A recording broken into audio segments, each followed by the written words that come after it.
Avon OP Gaming here, and today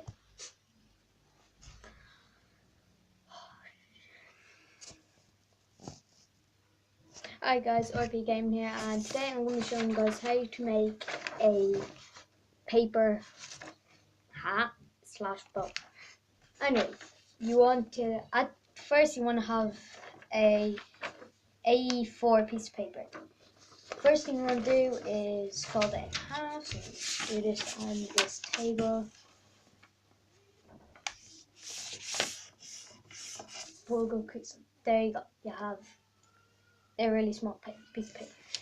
You want to get the two corners as if you're making a paper airplane and fold them in equally like this. So you should have something like this, your two flaps. Okay. Then you want to get this part here, and this is hard. Hang on. Fold it up, and when you have that fold up, you want to flip it around and fold this piece up to here. So you should have something like this. And then you can open this up, and there you have it. You have a boat slash hat.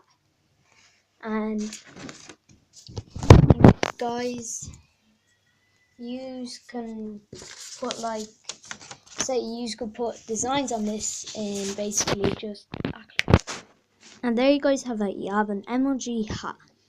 Make sure to subscribe down below, and I will see you guys. Why isn't that? Can you not see me? What? Oh wait. Oh, there we go. Alright, and I'll see you guys later. Make sure to subscribe.